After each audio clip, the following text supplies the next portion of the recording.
இந்த சந்தர்ப்பம் வந்து உங்களுக்கு இறை உங்கள் பூர்வ ஜென்ம புண்ணியம் எல்லாம் தான் இந்த இடத்துக்கு உங்களை வர வச்சிருக்கு. எப்படி வந்தைய தற்சமையாக கேள்விப்பட்டு வந்திருப்பிய, பறைசாற்று நிலைகள்னால் யூடியூப் வழியாக பார்த்து தொடர்பு கொண்டு வந்திருப்பிய. எப்படியோ அழைச்சி சூட்சமாக அழைச்சிட்டு வந்தது உங்கள் புண்ணியத்தை நீங்கள் பெறணும் அப்படிங்கிறதுக்காண்டி உங்களோட விதி அப்படி சொல்லுவீங்களா, நல்வினை அதான் உங்களை இந்த தளத்தில் வந்து அமர வச்சுருக்கு. இது ஒரு இது கைலாயம் மாதிரி. இங்கே நம்ம இங்கே உள்ள தோற்றங்கள், இங்கே உள்ள விஷயங்கள், இந்த இந்த இடம் அதெல்லாம் பற்றி ஆராய்ச்சி பண்ணக்கூடாது. இறைவன் எங்கேயும் காட்சி கொடுப்பார். அவர் சரியான காட்டுக்குள்ளேயும் காட்சி கொடுப்பார். நீர்நிலைகள் நல்லா குளிர்ச்சியான இடங்களாக கண்ணு குளுமையான இடத்துலையும் இருந்து காட்சி கொடுப்பார். சுட்டெரிக்கும் வெயிலையும் காட்சி கொடுப்பார். அக்னிக்குள்ளே இருந்து காட்சி கொடுக்காரு, கங்கைக்குள்ளே இருந்து காட்சி கொடுப்பாங்க. எல்லா நிலைகள்லையும் எல்லா ஜீவராசிகள் மூலமாகவும் இறைவன் காட்சி கொடுப்பார். அது மாதிரி இறை அனுகிரகத்தை பெற இந்த நிலையில் இந்த தோற்றத்தில் இப்படி இடத்துலங்கிறது அவசியம் கிடையாது. வான உயர்ந்த கட்டடங்களும் ஏசிக்குள்ளே உட்காந்து வெண்மையான விரிப்புகள் கூட அத்தகைய உடம்பை வந்து வருடி கொடுக்கிற ஆசனங்களில் இருந்து கேட்கணும் அப்படிங்கிற விஷயங்களெல்லாம் அங்கே டிக்கெட்டு வச்சுருப்பாங்க. 25,000ன்னு சொல்லுவாங்க, 5,000 சொல்லுவாங்க. ஒரு கூட்டத்தை கூட்டி வசூல் பண்ணிக்கிட்டு அங்கேருந்து கையை காமிச்சு இறைய பார்த்துட்டீங்களான்ட்டு இப்போ அவங்க வேறு எதையோ சொல்லிட்டு போயிடுவாங்க. இங்கே வந்து எளிமையாக இருந்தாலும் கல்லுக்குள்ளேயும் முள்ளுக்குள்ளேயும் மாதிரி தெரிஞ்சாலும் எப்படியோ வந்து நீங்கள் இந்த இடத்துல வந்து கூடியிருக்கிய அது இறையருளால் உங்கள் உண்மையான சரணாகதியை காமிச்சு நீங்கள் இது வரைக்கும் நடந்து வந்த பயணத்தில் இருந்த அந்த ஒழுக்கத்தை காமிச்சு உங்களை இந்த இடத்துல கொண்டாந்து விட்டுருக்காங்க.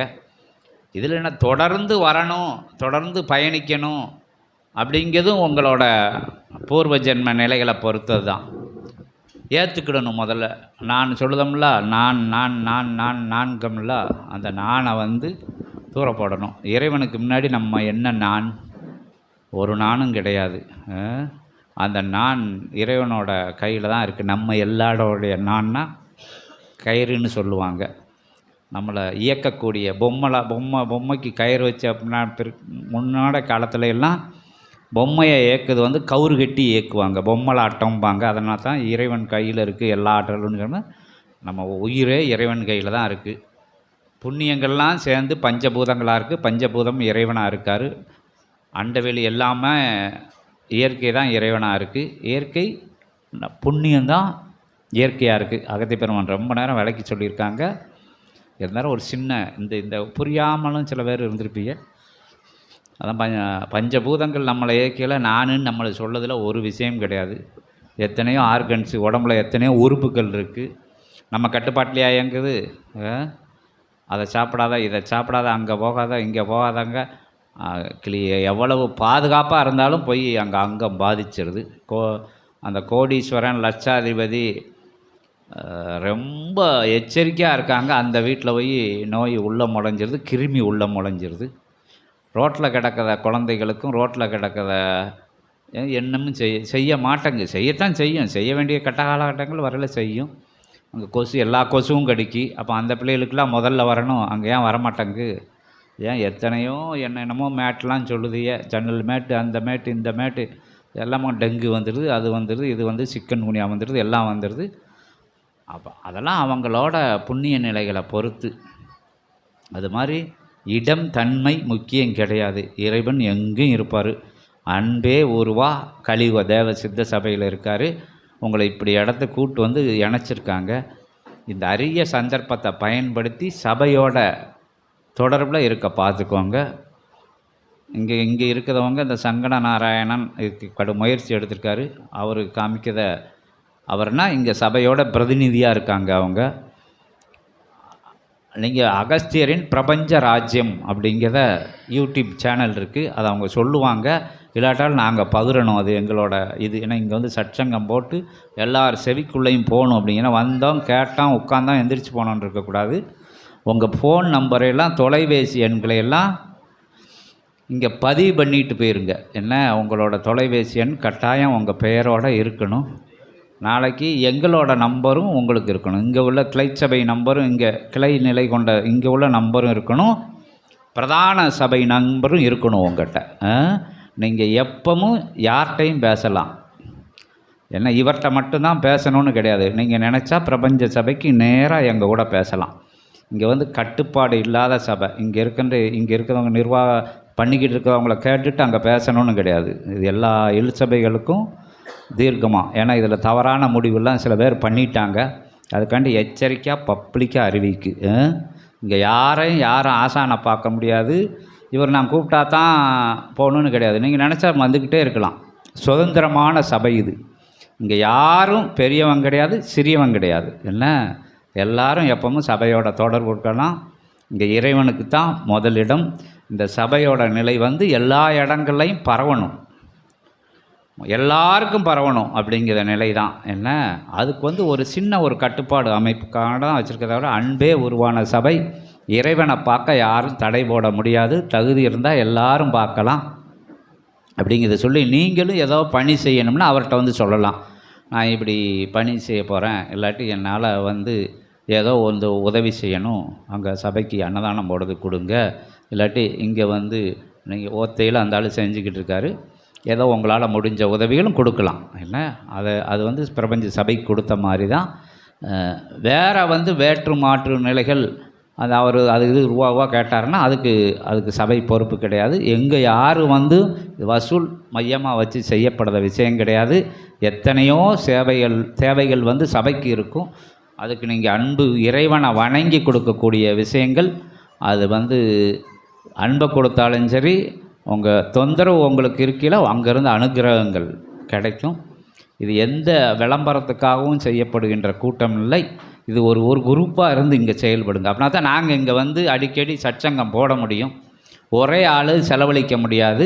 ஏதோ முடிஞ்சது கொடுங்க, ஒரு காணிக்கை மாதிரி முடிஞ்சதை வந்து உங்களால் முடிஞ்ச அளவு செலவு, அதாவது செலவு தொகையில் வந்து 500 உங்களுக்கு செலவாகுதுன்னா 100 கொடுத்தாலும் கூட போதும். ஏன்னா கையில் இருந்து நாங்கள் கொஞ்சம் போடுவோம், அவங்க கொஞ்சம் போடுவோம், சீடர்கள் கொஞ்சம் கொடுப்பாங்க. அப்படி தான் சபை ஓடிக்கிட்டு இருக்குது. அந்த விஷயம் என்ன எவ்வளவோ விரயமாக செலவழிக்கிறதுக்கு இங்கே வர முடியாதவங்க இங்கே வராமல் போனாலும் பிரச்சனை கிடையாது. பர்த்டே அதுக்கு வர முடியாதவங்களுக்கும் சொல்லித்தரேன். பர்த்டே வருது, 5000 10,000 செலவழிக்கிறேன்னா ஒரு 3000 பர்த்டேயை முடிச்சுக்கிட்டு மிச்சத்தை வந்து அனாதை குழந்தைகளுக்கு போய் செய்யுங்க. என்ன இல்லைன்னா ஒரு ஜீவராசிகளுக்கு பசியாக இருக்கக்கூடிய கோசாலைக்கு போய் செய்யுங்க. இல்லாட்டி எங்கேயாச்சும் மரம் வைக்காமல் ஒரு பொதுவான இடத்துல குப்பையும் இதுமாக கிடக்குன்னா அதை சுத்தப்படுத்துறதுக்கு செய்யுங்க. அங்கே கொசு கிசு இல்லாமல் அந்த இடத்த சுத்தப்படுத்துறதுக்கு முயற்சி செய்யுங்க. இப்படி பிரபஞ்சத்துக்கு ஏதாச்சும் செய்யுங்க. ஏன்னா இறைவன் வந்து யார்கிட்டையும் போய் கையேந்தி நிற்கிறது கிடையாது. அவரோட உடைமைகளுக்கு கையேந்தி நிற்பார். அவரால் ஏற்படுத்தப்பட்ட பிரபஞ்சத்திற்கு, உயிர்களுக்கு, இதெல்லாம் ஒரு பேர் இயக்கம். அது உள்ளே போனால் தான் உங்களுக்கு தெரியும். அது இறைவனோட சொரூபங்கள்லாம் மனுஷங்க எல்லாரும் இறைவன் அவரை மாதிரி அனுப்பிச்சி விடுதாரு. இங்கே வந்து இந்திரியங்கள்னால் நம்ம செயல்பட்டு நம்ம பாவத்தை சம்பாதிக்கிடுதோம். அவர் வந்து நல்ல விஷயத்தை மட்டும் பார்க்கறதுக்கு இதை கொடுத்துருக்காரு, நல்ல விஷயத்தை மட்டும் நுகர்றதுக்கு இது கொடுத்துருக்காரு, நல்ல விஷயத்தை மட்டும் கேட்கறதுக்கு காது கொடுத்துருக்காரு, நல்ல விஷயத்தை மட்டும் சாப்பிட்றதுக்கு வாய் கொடுத்துருக்காரு. எல்லாமே நல்ல விஷயத்துக்காக புண்ணியம் செய்து கொடுத்த விஷயம். நம்ம பஞ்ச இந்திரியங்களால் அது ஒரு சூட்சமம். இயற்கையோட இழுப்பு, மாயா சக்தியும் இருக்கும், இறை சக்தியும் இருக்கும்.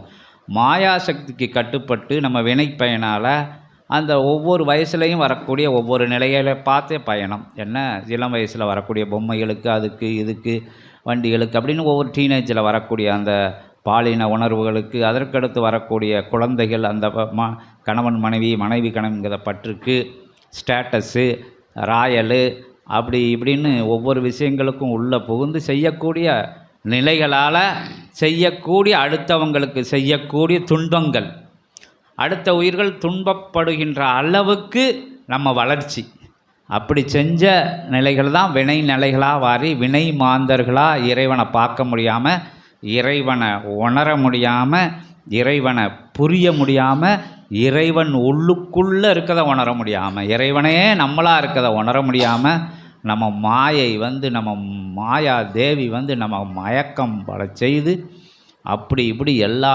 நிலைக்குள்ளும் புகுந்து இதுக்கிடையில் களி என்னும் சாக்கடை, களி என்னும் சாக்கடையில் ஒருத்தனை ஏமாற்ற வேண்டியது இருக்குது, ஒருத்தன்ட்ட மறைஞ்சு வாழ வேண்டியது இருக்குது. அப்படிலாம் எல்லாமே டெக்னிக்கல்னு சொல்லுவாங்க. இந்த இந்த கலியுகத்தில் வந்து ஒரு வியாபாரம் பார்க்கணுன்னா ஒருத்தனை கெடுக்க வேண்டியது இருக்குது, ஏமாற்ற வேண்டியது இருக்குது. எல்லா விஷயங்கள் பார்த்தா பிஸ்னஸ் டெக்னிக் அப்படிங்காங்க. அதுக்கு எத்தனையோ கம்பெனிகள் வச்சுருக்காங்க. இப்படி இப்படி ஏமாற்றி முன்னுக்கு வரணும், இப்படி இப்படி பாமர மக்களை ஏமாற்றி நீ பொருள் சேர்க்கணும்னு சொல்லுறதுக்குன்னு ஒரு தனி கம்பெனி இருக்குது, தனி அமைப்புகள் இருக்குது, தனி ட்ரைனிங் இருக்குது, தனி கோர்ஸ் இருக்குது. அதெல்லாம் படிக்காங்க. அது கலியுகம்.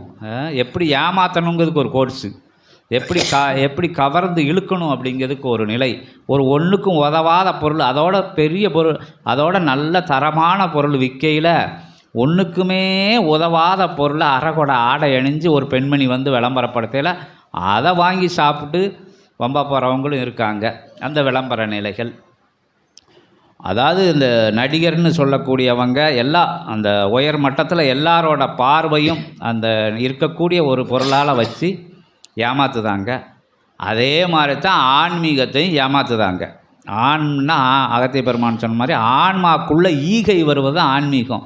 ஆன்மீகத்துக்குன்னு ஒரு கோர்ஸு, ஒரு வழிமுறை, ஒரு நெறிமுறை எதுவுமே கிடையாது. இதிகாச புராணங்கள் செஞ்சுருக்கணும், இப்படி உட்காந்து தவம் பண்ணணும், இன்ன தான தர்மங்கள் பண்ணணும் அப்படின்னு எதுவுமே கிடையாது. நம்ம மனச்சாட்சி என்ன சொல்லுதோ அதை கேளுங்க. மனச்சாட்சிக்குள்ளே இறைவன் வாழுதார்.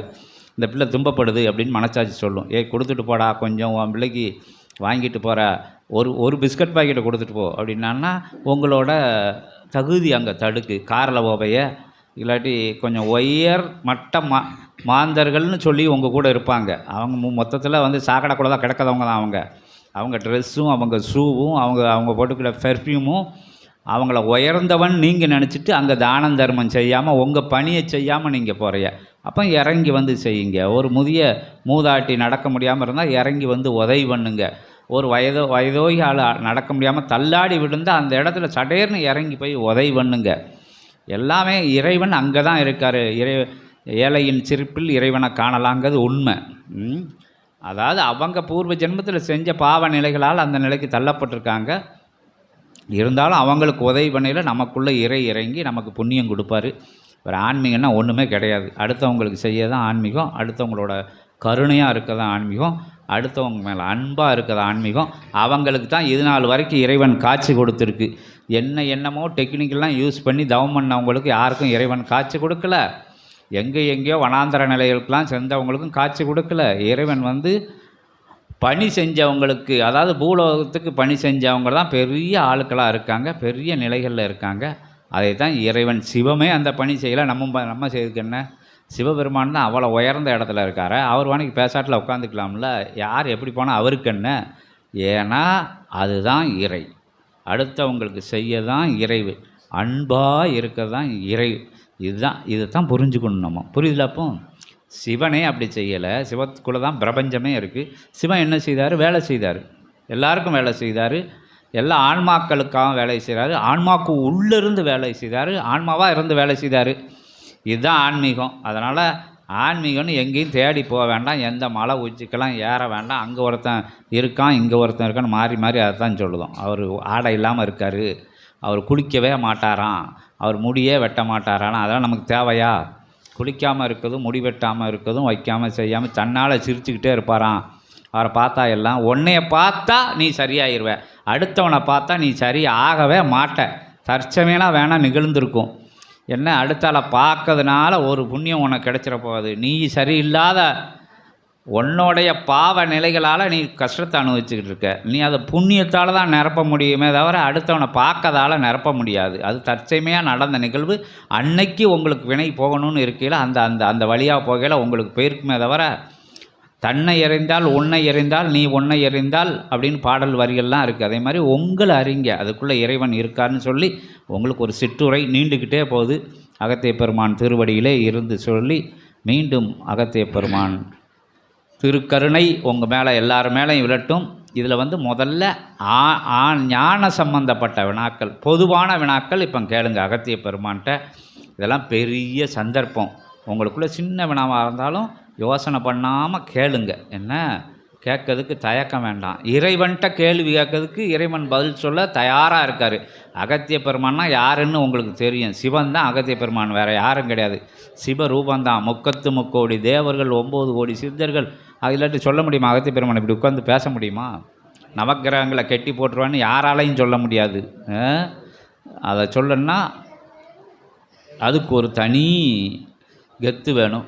அது இறைவனால் தான் முடியணும். இறைவன் அகத்திய பெருமானுக்குள்ளே உட்கார்ந்துருக்க போய் தான் அகத்திய பெருமான் சொல்லுதார். அப்போ தாங்க அகத்திய பெருமான் யார் 7 குடலை யார் குடித்தா? 7 கடலாக குடித்தது யார்? தேவர்களாக குடித்தாங்க. அப்போ எல்லா தேவர்கள் அகத்தியர்கிட்ட தான் போய் வழி கேட்டாங்க. யாரால் முடியும் அப்படின்னு சொல்லி அகத்தியர் தான் தேடி போனாங்க. அவர் தான் 7 கடலையும் மறைய வச்சு குடித்ததா சொல்லுதாங்க. மறைய வச்சு அசுரர்களை வெளியே, அது சூட்சமம். என்ன 7 கடலை எப்படி குடிப்பார் அப்படிலாம் சொல்ல முடியாது. அப்போ அங்கே என்ன பூலோகம் ஒரு பக்கம் இங்கே தாழ்ந்துருச்சு. எல்லா புண்ணிய ஆற்றல்களும், இது அகத்தியர் பெருமை நம்ம சொல்லி ஆகணும்ல, அதுக்காண்டி ஒரு பக்கம் தாழ்ந்துருச்சு. சிவபெருமானோட கல்யாணத்தை பார்க்க ஒரு பக்கம் தாழ்ந்துருச்சு, ஒரு பக்கம் உயர்ந்துருச்சு. அப்படின்னா என்ன என்ன கணம் தாங்காமல் இல்லை, புண்ணியங்கள்லாம் அங்கே போயிடுச்சு. புண்ணியங்கள்லாம் அங்கே வகையில் புண்ணியம் தானே எப்பவும் கனமாக இருக்கும். மற்றதெல்லாம் வெற்று நிலைகள். வேற்று நிலைகள்லாம் அது மறைஞ்சு கிறைஞ்சு தான் வாழ முடியும். அந்த பாவ நிலைகள் மேலே ஏறிடுச்சின்னு நம்ம வச்சுக்கணும். அப்போ என்னடா குண்டக்க மண்டக்கான்னு ஆயிடுச்சா, இங்கே ஒரு பக்கம் போய் புண்ணியம் பூரா சேர்ந்துக்கிடுச்சு, இன்னும் ஒரு பக்கம் மேலே ஏறிடுச்சு. அப்போ என்ன செய்யணும்? சிவபெருமான் யோசனை பண்ணுதார். அப்போ நமக்கு இங்கே வேலை இருக்குது. அப்போ யார் போகன்னா அங்கே தேடி பார்க்காங்க. 33 கோடி தேவர்கள், 9 கோடி சித்தர்கள் எல்லாம் இருக்காங்க. எண்ணற்ற கணங்கள்லாம் இருக்குது. அதை சரி பண்ணால் யார் அனுப்பு அப்படின்னு வாக்கெல்லாம் யார் வாராரு? அகத்திய பெருமான் தான் வாராரு. அப்போ அகத்திய பெருமான் என்ன வெயிட்டாக இருக்கார்? அவர் புண்ணியம், அவள் ஆற்றலையும் ஒட்டுமொத்தமாக வச்சுருக்கிறத ஒரு ஆளை தேடுதார். அது சிவபெருமான்கிட்ட தான் இருக்குது. அடுத்து யாருன்னு தேடுதார். தேடையில் ஒரே ஆள் யாருன்னா முருகப்பெருமானை சொல்லுவாங்க. ஆனால் அதுக்கும் உயர் சுச்சமத்தில் அகத்திய பெருமான் இருக்கார். அப்போ யாருன்னா அகத்தியரால்தான் முடியும் அப்படின்னோடனே அகத்திய பெருமானை கூப்பிடுதாரு. உள்ளேருந்து வந்தார். அப்படி இப்படின்னு சொல்லுதாங்க. அகத்திய பெருமான் போகையிலே சும்மா போகிறார். அவர் போல வள்ளி நெடுக புண்ணியத்தை விதைச்சிக்கிட்டே போகிறாரு. லேசானா உடனே நடந்து போயிடல. இங்கிருந்து பொதிய மலைக்கு சடசடன்னு நடந்து போய் 1 வருஷத்துலையோ 2 வருஷத்துலையோ 6 மாதத்துலேயோ ஒரு நெடுங்காலமாக நடை. அவர் சூட்சமத்தில் போனால் இப்படிங்கிறதுக்குள்ளே அங்கே போயிடலாம். அவர் போகையிலே புண்ணியங்களை விதைக்கார். ஒவ்வொரு பகுதியாக புண்ணியங்களை விதைச்சி வரையில் ஆலயங்கள் எழுப்பப்படுது. அதே மாதிரி சீடர்கள் உருவாகுதாங்க, ஞானியர்கள் உருவாங்க, ஞான கூட்டமே உருவாகுது. அப்போ அங்கே புண்ணிய நிலைகள் ஒவ்வொரு நிலைகளையும் பர அகத்தியர் பெருமான் அங்கே போய் உட்காரு. புண்ணியத்தை பூரா பெருக்கிட்டு போய் உட்கார்ந்துருந்தாரு. அது சிவனால் முடியும் அப்படின்னு ஒரு சூட்சமம். அதுக்கு பிறகு முடிஞ்சது அகத்திய பெருமானால். அதைத்தான் இப்போ கலியுக தேவ சித்த அதனால் சரியாக போச்சு. சமன் அடைஞ்சது. இன்னும் அகத்திய பெருமான் விஷயத்தை சொல்லிக்கிட்டே போகலாம். எதுக்கிட்டாலும் யார் அந்த ஆணவத்தை அழித்தது அகத்திய பெருமான், ராவணனை அந்த தோக்கடித்தது அகத்திய பெருமான், ராமபிரானுக்கு ராவணனை அழிக்க சொல்லி கொடுத்தது அகத்திய பெருமான், அதை அழித்து பாவத்தோட வரையில் பிரம்மகத்தி தோஷம் பிடிச்சி வரையில் அதை ராமேஸ்வரத்தை நிர்ணயம் பண்ணி அந்த ராமசுவாமி சாமி அந்த அந்த அந்த லிங்கத்தை உருவாக்கி கொடுத்து அதன் மூலமாக பிராய்ச்சித்தம் தேடி வச்சு அந்த பாவ சாபங்களில் இருந்து விடுதலை பண்ணது அகத்திய பெருமான். நமக்கு இது கொஞ்சம்தான் தெரியும். புராணங்களில் இல்லாத விஷயம் நித்தம் அகத்திய பெருமானால் நடந்துக்கிட்டு இருக்குது தேவலோகத்தில். அதனால் அகத்திய பெருமான் தேவர்களுக்கு நிகராக இறைவனுக்கு நிகராக சொல்லப்படுது. அவர் அங்கே உட்கார்ந்துருக்காரு. எங்கே உட்கார்ந்துருக்காரு? பிரபஞ்ச அகத்திய வாழை சித்த சபையில் எதுக்கு உட்கார்ந்துருக்காருன்னு உங்கள்கிட்ட சொல்லிட்டாங்க. இதில் எங்கேயும் சும்மா கதைக்காக உங்கள் செவிகளில் இனிமையாக கூறணும்னு சொல்லப்பட்ட உரைகள் இல்லை. எங்களுக்கெல்லாம் இப்படி பேசவே வராது. நாங்கள்லாம் ஒன்றும் படித்தவங்க கிடையாது. எங்களுக்கும் இதிகார புராணங்களுக்கும் எந்த சம்மந்தமும் கிடையாது. நாங்களாம் சும்மா சாதாரணமாக விவசாயம் பார்த்துக்கிட்டு அங்கிட்டு இங்கிட்டு உங்களை மாதிரி சேட்டை பண்ணிக்கிட்டு அலைஞ்சவங்க தான். அவர் ஆட்கொண்டு அவர் உள்ளே இறங்கிட்டார். அப்போ சிவம் ஆட்கொள்ளுதாங்க. ஒருத்தையாக வரிசையாக பிரபஞ்சம் ஆட்கொண்டுருச்சு. அப்படி இடத்துல எல்லாமே ஆட்கொண்டதால் அகத்தியம் அமர்ந்துட்டார். அவர் பணியை செஞ்சுக்கிட்டு இருக்காரு. அத்தை பெரிய அகத்தியர் உட்காந்து அங்கே பணி செஞ்சுக்கிட்டு இப்போ உங்கள் எல்லைக்கு உங்களை தேடி வந்திருக்காரு, உங்களை சரி பண்ணதுக்காக வந்திருக்காரு, அப்படி தான் சொல்ல முடியும். உடனே உங்களுக்கு எல்லாம் தெரியும், உங்களை தேடி வந்திருக்காருன்னா உங்கள் வீட்டுக்கு வரல, சாப்பாட்டுக்கு வரல, உங்கள் காலடியில் தொட்டு கும்பிட வரல, அனுக்கிரகம் கொடுக்க வந்திருக்காரு. நீங்கள் 4 பேரை சரி பண்ணுவிய, 4 பேரை உயர்த்துவிய, உங்களால் கடமை ஆற்ற முடியும். இதுக்குள்ளே எத்தனையோ கிளைச்சபை உருவாக்கக்கூடிய சீடர்கள்லாம் இங்கே இருக்கீங்க. எந்த ஊரில் இருந்து வந்திருக்கோன்னு தெரியாது. அவங்க ஊரில் இப்படி ஒரு அமைப்பு இருக்காது, அங்கே இதே மாதிரி அமைப்பை உண்டாக்குவிய. அதன் மூலமாக அகத்தியர் அங்கே பயணப்படலாம், அந்த எல்லையை விரிவுபடுத்தலாம். அந்த பணியை, பிரபஞ்ச பணியை, பிரபஞ்ச மகா அகத்திய வாழை சித்த சபையில் இருந்து தன்னை இழந்து எல்லா நிலைகளையும் தாரை வார்த்து பிரபஞ்ச நன்மைக்காக பாடுபட்டேன்னு அகத்திய பெருமான் சொல்கிறார். அப்படி ஒரு நிலைக்காக அங்கே கொடுத்து அமர்ந்திருக்காங்க.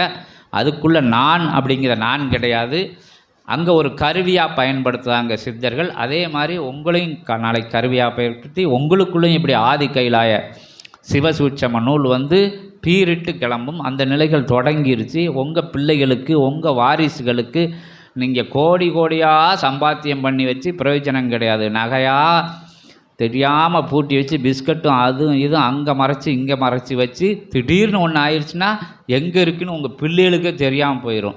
புண்ணியத்தை சேர்த்து வச்சா யாராலையும் ஒன்றும் செய்ய முடியாது.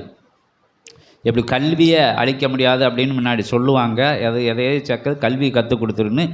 அதையும் தாண்டியது இது. கல்வியை கற்றுக் கொடுத்தா கூட இப்போ படிச்சுட்டு ரோட்டில் அலைதாங்க. கல்வின்னா அந்த காலத்தில் சொல்லப்பட்ட கல்வி ஞானம். அந்த காலத்தில் சொல்லப்பட்ட கல்வி வந்து என்னது? அந்த பட்டம் என்ன கல்வி சொல்லி கொடுத்தாங்க? வாழும் கலையை கற்றுக் கொடுத்தாங்க. எங்கள் குருகுலத்தில் என்ன சொல்லி கொடுத்தாங்க?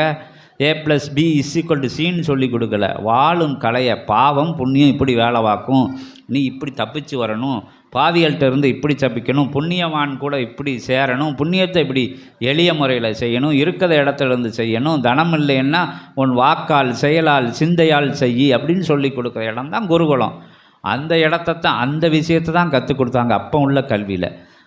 அதே மாதிரி புண்ணியத்தை நம்ம பிள்ளைகளுக்கு மொத்தத்தில் ஒரு வரியில் சொல்லினா புண்ணியத்தை கற்றுக் கொடுத்தா போதும். புண்ணியம் எப்படி செய்யணும் அப்படின்னு கற்றுக் கொடுத்தா போதும். அவங்களுக்கு நீங்கள் எந்த விஷயமும் செய்ய வேண்டாம்.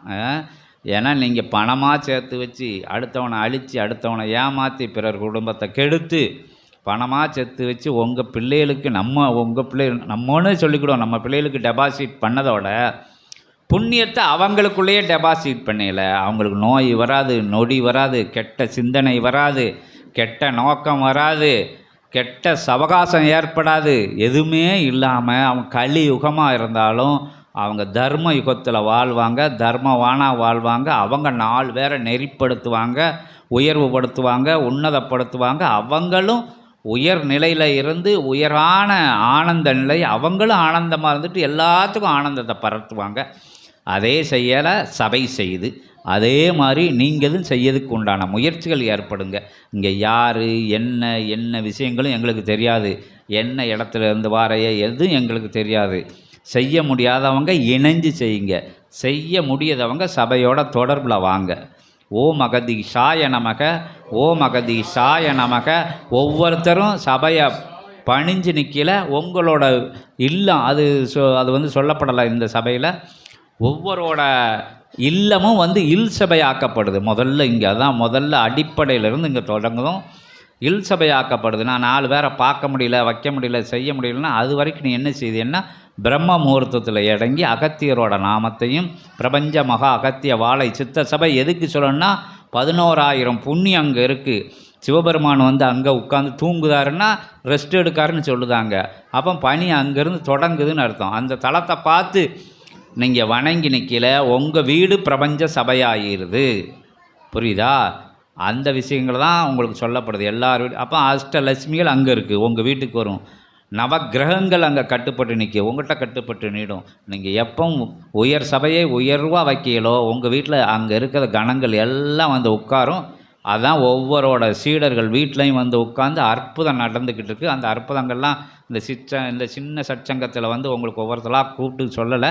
யூடியூப்புக்குள்ளே போய் பாருங்கள், தெரியும். அகஸ்தியரின் பிரபஞ்ச ராஜ்யத்துக்குள்ளே போய் பார்த்தா உங்களுக்கு நேரம் இருக்குல்ல. அப்போ அங்கே 3 மாதம் 96 நாள் பார்த்தோன்னா தத்துவ நாட்கள் பார்த்தா நீங்கள் வந்து ஞானி ஆகிருவேன்னு அகத்திய பெருமான் சொல்லுதாங்க. உண்மையிலே ஆகிருவிய. அப்போ சபையை நோக்கி கட்டாயம் வந்துடுவிய. இங்கேயும் வந்து ஏதோ சச்சங்கத்துக்கு 10 பேரை கூட்டுட்டு வருவிய. உங்களால் இந்த எல்லை வளரையில் 15 நாளைக்கு ஒருக்க நாங்கள் இங்கே வந்துடுவோம். இப்போ 1 மாதம் 2 மாதத்துக்கு கூட வந்துக்கிறது 15 நாங்கள் எங்களுக்கு வந்து இன்னும் வந்து எல்லாம் உலகம் ஃபுல்லாக அகத்திய பெருமான் சுத்த சொல்லியிருக்காரு.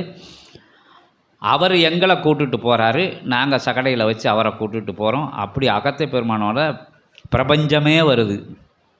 சிவபெருமான் வாராரு, மொத்த பிரபஞ்சமும் கூட வருது. இங்கேயும் அந்த ஆற்றல் தான் இருந்துக்கிட்டு இருக்குது. இப்போ உங்கள் குலதெய்வம் வந்து கூட வந்து உங்கள் குலதெய்வம் சும்மாலாம் இதுக்குள்ளே வர முடியாது. நீங்கள் வந்தால் இந்த இடத்துக்கு வந்து சிவத்தை தரிசனம் பண்ண முடியும். குலதெய்வத்தால் இங்கே வர முடியாது. நீங்கள் வந்துட்டீங்கன்னா உங்கள் பின்னாடி, ஏன்னா இயல்பில் நாங்கள் கூப்பிட்டு புண்ணியத்தை வச்சு வந்துடுதிய. அப்போ உங்கள் கூட குலதெய்வம் ஒட்டிகிட்டே வந்து உங்களுக்கு பின்னாடியே ஆசீர்வாதம் பண்ணிக்கிட்டே நிற்கும், போகம் தண்டியும். ஏன்னா அது இறைவனை வணங்கி நிற்கணும், இறைவன்ட்ட அனுகிரகம் கேட்டால் தான் எங்கே இருக்குது ஹை டிரான்ஸ்பாரத்தில் இருந்தானே எல்லாருக்கும் கரண்டு போகும். எல்லாமே சிவத்துக்குள்ளே அடக்கம். எல்லாமே நாராயணன் ஒரு காரணத்துக்காண்டி வந்தவர், அதிலிருந்து பிரம்மதேவன் வந்தவர், முப்பெருந்தேவிகளும் வந்த காரணங்கள், நவக்கிரகங்கள் வந்த காரணங்கள், பஞ்சபூதங்கள் வந்த எல்லாமே சிவந்தான். பிரபஞ்சமே சிவம். அப்போ உங்கள் குலதெய்வம் எங்கே இருக்கும்? சிவத்துக்குள்ளே தான் இருக்கும். அது சிவத்தை வணங்கினா தான் அங்கே ஆற்றல் கிடைக்கும். அதை வச்சு தான் உங்களுக்கு பகிர முடியும். உங்கள் கூட உங்கள் குலதெய்வம் எப்பேற்பட்ட குலதெய்வம், கம்பு வச்சுருக்கட்டும், கத்தி வச்சுருக்கட்டும், அது வச்சுருக்கட்டும், இது வச்சுருக்கட்டும், எங்கள் குலதெய்வம் குப்பரடிச்சு தான் சாப்பிடும், நல்லா கிடந்து எதுனாலும் இங்கே பிரச்சனை கிடையாது. எல்லாமே இறைவன்கிட்ட இருந்தால் அனுகிரகங்கள் வாங்குது. அதன் மூலம் ஒரு சின்ன பகுதியை உங்களுக்கு பகிருது. அது நீங்கள் ஒழுங்காக இருந்தால் தான் பகிரும். இங்கே வந்து வணங்கி நின்னாலே குலதெய்வத்துக்கே அனுகிரகம் கொடுக்குற இடம் இங்கே சிவம் உட்கார்ந்துருக்க சிவசச்சங்க விழா மேடை அப்படின்னு நினச்சி இப்போ எல்லா ஆற்றலும் உங்களை சூழ்ந்திருக்கு. நீங்கள் இங்கே வரையில் உங்கள் வீட்டை சுற்றி போய் கணங்கள் நின்றும். உங்கள் குலதெய்வத்தை இங்கே ஆசி வாங்கல என்ன செய்யும்? உங்களுக்கு பாதுகாப்பு கொடுத்துரும். உங்கள் வினைகள் நிலையெல்லாம் அடுத்து செல்லப்படும். வெற்றிகள் நிச்சயம். வணங்கி நிற்கிறவங்களுக்கு வெற்றி நிச்சயம். ஆமாம், சபையை வணங்கி நிற்கிறவனுக்கு இங்கே உண்மையான உயர் ஆற்றல் இருக்குது. அப்படின்னா சபைன்னா என்னையவோ இவரையோ இவளையோ கிடையாது. சபைன்னா பிரபஞ்சம். பிரபஞ்சத்தை வணங்கி நிற்கிறவங்களுக்கு கட்டாயம் இறைவன் அனுகிரகம் கொடுப்பார், காட்சி கொடுக்காரு. சின்ன பிள்ளைகளுக்கு காட்சி கொடுக்காங்க. அதான் இப்போ வந்து மழலையர்களை வந்து தத்து எடுத்தாங்க இறைவன் வந்து. ஒவ்வொருட சீடர்கள் வீட்டுக்குள்ளேயும் போய் பிள்ளைகிட்ட இறை சிவபெருமான் பேசுகிறாரு, முருகப்பெருமான் பேசுகிறாரு, அகத்திய பெருமான் பேசுது, அஷ்டலட்சுமிகள் பேசுது, எல்லாரும் பேசுகிறாங்க. அந்த நிகழ்வு நிதர்சனமாக நடந்துக்கிட்டு இருக்குது. இன்றைய பொழுதில் கூட நடந்திருக்கு. அதுக்கு சாட்சிகள் ஏகப்பட்ட சீடர்கள் இருக்காங்க. அந்த பையன் இருக்கு. அப்படி இன்னும் ரொம்ப பேர் இருக்காங்க. அவர் மட்டும் கிடையாது, ரொம்ப பேர் இருக்காங்க. இங்கே வராதவங்க ரொம்ப பேர் இருக்காங்க. அவங்க வீட்டில் போய் இந்த எல்லார் வீட்லேயும் போய் பிள்ளைகிட்ட பேசுதாங்க. என்ன சபையோட நிலவரத்தை கூட சொல்லுதாங்க. சபை இப்படி வளரப்போகுது, அப்படி வளரப்போகுதுன்ட்டு எல்லா விஷயம் பகிரப்படுது. இறைவனுக்கு குழந்தைகள் ரொம்ப பிடிக்கும்னு உங்களுக்கு தெரியும். குழந்தைய கையில் எடுத்தால் தான் இவங்க திருந்துவாங்கன்னு குழந்தைகளையும் போய் கையில் எடுக்காங்க. ஏன்னா அவங்க எல்லாமே அந்த இச்சை குழந்தை மேலே தானே இருக்குது. ஐயோ என் பிள்ளை அங்கே போயிடக்கூடாது, அதை பிடிச்ச அப்போ குழந்தையே அங்கே இருக்காரா போய் கும்பிடு அப்படின்னு சொல்லி நமக்கு என்ன செய்யும்? நம்ம குழந்தைக்குள்ளே இறைவன் வந்துட்டாரே அப்படின்ட்டு கொஞ்சம் அங்கிட்டு அப்படி நிலைகளும் இங்கே தொடர்ந்து நடந்துக்கிட்டு வருது. பரிசாவும் கொடுக்கப்படுது. இல்லை அதாவது தம்பதிகள் வந்து எள் சபையை வணங்கி நிற்கல குழந்தைகளை நல்வழிப்படுத்தும் நிலைகளும் தொடருது. எத்தனையோ பாடநிலைகள் மண்டக்குள்ளே ஏறாத விஷயமெல்லாம் சித்தசபைக்கு வந்தால் மண்டக்குள்ளே ஏறுது. பரீட்சையெல்லாம் நடந்துக்கிட்டுக்கு நிதர்சனமாக பரீட்சைக்கு போகிற வழியே படிக்காமல் பாஸ் ஆகுது. எங்களுக்கே தெரியல. அப்படிங்க எங்கள் வீட்டில் நடந்திருக்கு, அவங்க வீட்டில் நடந்திருக்கு, இவங்க வீட்டில் நடந்திருக்கு, எல்லா வீட்லேயும் நடந்துக்கிட்டு இருக்குது. ரேங்கெல்லாம் கம்மியான போன பிள்ளைகள்லாம் ரேங்க் எடுத்துக்கிட்டு இருக்கு. ஏன்னா அதுக்காண்டி மட்டும் சபைக்கு வரக்கூடாது.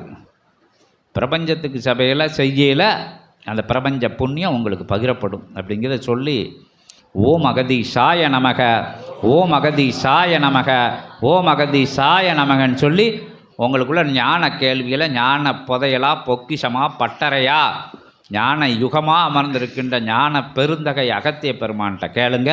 இன்றைக்கி அகத்திய பெருமான் ரொம்ப நேரம் சபையை பற்றி உங்கள்கிட்ட விளக்கி அருளிட்டார். எங்களுக்கு மகிழ்ச்சியாக இருக்குது. இவ்வளோ நேரம் வந்து இப்போ இத்த பெரிய உரை வந்து அகத்திய பெருமான் எப்போ பண்ணியிருக்காங்க, 3/4 மணி நேரம் படிச்சுக்கின்றாங்க. இன்றைக்கி பார்த்தோன்னா தாண்டி போயிடுச்சு, ரொம்ப நேரம் பண்ணியிருக்காங்க. எது இந்த இடத்துல வந்து ஒரு தன்மையை வளர்க்கணுங்கிறதுக்காண்டி சொல்லப்பட்ட விஷயங்கள் அது மாதிரி அகத்திய பெருமானுக்கு ஏகப்பட்ட வேலை இருக்குது. எதுக்குன்னா நம்மளை வச்சு தான் சில வேலையை அவங்க பார்க்க வேண்டியது இருக்குது. இங்கே தான் சுத்தம் பண்ண சொல்லியிருக்காங்க. கைலாயத்தில் அவங்க சுத்தம் பண்ண முடியும். அங்கே சுத்தம் பண்ண ஆட்களை தான் அங்கே அனுப்பிச்சிக்கிட்டு இருக்காங்க. இங்கேருந்து அங்கே வந்து ஆட்கள் சேர்க்காங்க. அதுக்கு தான் அவங்க தேர்ந்தெடுக்க வந்திருக்காங்க. நல்ல சீடர்கள், நற்சீடர்கள், நல்வழி மாந்தர்கள் எல்லாத்தையும் வெனக்குள்ளர் தான் கழுவி எடுத்து வச்சுக்கிட்டு இருக்காங்க. இப்போ புரியுதில்ல அவங்களுக்கு?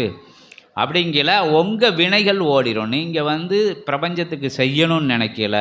எனக்கு கடன் இருக்குது, பிரச்சனை இருக்குது, என் வீட்டுக்காரியால் பிரச்சனை, என் வீட்டுக்காரரால் பிரச்சனை, கெட்ட வழியில் போகிறாங்க, கெட்ட சவகாசத்தில் இருக்காங்க, நாங்கள் எவ்வளோ பொருள் தேடினாலும் விரயமாகி போயிடுது, நாங்கள் என்ன பிஸ்னஸ் எடுத்தாலும் ஒன்றுக்காக போயிடுது, பிஸ்னஸ் உயர்வாக நடக்குது, தனம் ரொம்ப வருது, நிம்மதி இல்லை, இல்லாட்டி போட்டி பொறாமையில் எங்களுக்கு நோய் நொடியெல்லாம் வந்து சூடுது, திருஷ்டி இருக்குது, என்ன விஷயங்கள் எல்லாம் வினை நிலைகளால் வரக்கூடிய விஷயங்கள். இல்லாட்டி அவன் பில்லி செஞ்சிட்டான், அது செஞ்சு விட்டுட்டான், இது செஞ்சு விட்டான், எங்கள் குடும்பம் நிலக்குலையுது அப்படிங்கிறதுக்கெலாம் பின்னாடி நீங்கள் கேட்டுக்கோங்க. இங்கே முடியாத விஷயம் எதுவுமே கிடையாது, எல்லாம் முடியக்கூடிய விஷயம். உங்களால் சபையை நம்ப முடியும் அப்படிங்கிற போது சபையால் உங்கள் பிரச்சனை எல்லாம் முடிக்க முடியும் அப்படிங்கிறத சொல்லி அகத்தியர் பணிஞ்சு நிற்கும். முதல்ல வந்து உங்கள் கேள்வி கிடையாது, ஞான சம்பந்தப்பட்ட வினாக்கள், பொதுவான ஆன்மீக வினாக்கள், அது பெண்கள் விளக்கேற்றுவது, அது இது எதுனாலும் ஏகப்பட்ட விஷயங்கள் சொல்லப்பட்டாச்சு. உயர் ஞான வினாக்களாக கேளுங்க. அதுக்காண்டி அடுத்தவங்களுக்கு புரியாமல் கேட்கணும்னு கேட்க வேண்டாம், எளிமையாக கேளுங்க. குதர்க்கமான விஷயங்கள், நான் ஒரு பெரிய ஆள், எனக்கு இவ்வளோ விஷயம் ஆன்மீகத்தில் தெரியும் அப்படின்னு குழப்பி விடுறது கேட்க வேண்டாம். இயல்பாக உங்களுக்குள்ள விஷயங்களை கேட்டு இயல்பாக விடை தெரிஞ்சுக்கோங்க. எல்லாரும் பயனடைவாங்க. ஓம் அகதீஷாய நமக, ஓம் அகதீஷாய நமக, ஓம் அகதீஷாய நமக.